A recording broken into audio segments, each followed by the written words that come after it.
দুরূদ শরীফ পড়েছেন, যেই নবীর উপরে সর্বক্ষণ আমার আল্লাহ নিজে দুরূদ শরীফ পড়ে। বলেন সুবহানাল্লাহ। কে পড়ে? সবাই বলতে হবে কে পড়ে?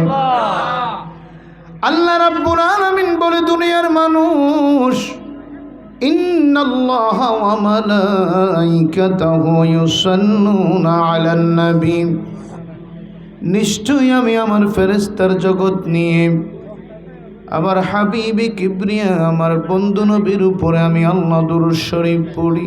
সুবহানাল্লাহ বলুন। আপনি যদি জিজ্ঞাসা করেন এই দুরূদ শরীফকে আমার আল্লাহ আদম নবীর উপরে পড়েছে, আল্লাহ বলে না, আদম থেকে ঈসা নবী পর্যন্ত কোন নবীর উপর আমি আল্লাহ দুরূদ শরীফ পড়ি নাই। পৃথিবীর কাউকে পড়ার জন্য আমি আল্লাহ হুকুম করি নাই। কোন মুমিন অন্য কোন নবীর উপরে দুরূদ শরীফ পড়ার জন্য আমি আল্লাহ আদেশ করি নাই। এমন একজন নবীর উপরে আমি আল্লাহ দুরূদ শরীফ পড়ি। পয়গম্বর রাহমাতুল্লিল আলামিন বলেন, আমার কোন উম্মত যদি দৈনিক 1000 বার আমি নবীর উপরে দুরূদ শরীফ পড়তে পারে, নবী আমার বলেন ওই উম্মতটা জান্নাত 2 চোখে না দেখার আগে মৃত্যুবরণ করবে না।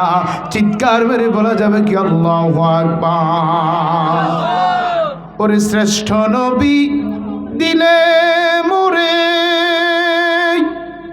তরিয়ে নিতে রোজ হাসরে, শ্রেষ্ঠ নবী দিলে মোরে তরিয়ে নিতে রোজ হাসরে, পথে না ভুলি তাই তো দিলে পাক কোরআনের বাণী, খোদা তোমার মেহের, বলেন না খোদা।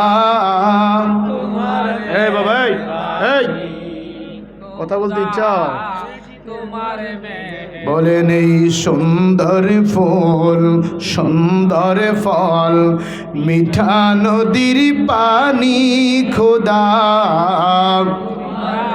মারহাবা, সবাই জবান খুলে খোদা তোমার মেহের, এই সুন্দর ফুল সুন্দর ফল মিঠা নদীর পানি, খোদা তোমার মেহের, খোদা তোমার মেহের।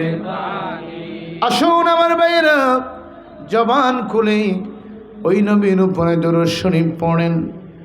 আপনি আমি কিছুক্ষণ পরে বাড়িতে গিয়ে ঘুমিয়ে যাব গো। আমার নবী আপনার নবী মদিনার রওজা মুবারকে শুয়ে শুয়ে উম্মতি উম্মতি বলে কান্দে।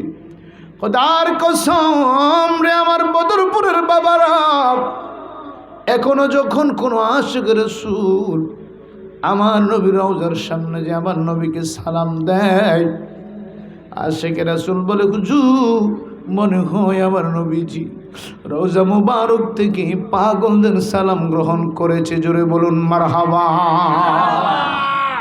আসুন আমার বাবারা, জবানটা খুলে উচ্চ আওয়াজে আমার নবীর উপরে দুরূদ শরীফ পড়ি। আল্লাহুম্মা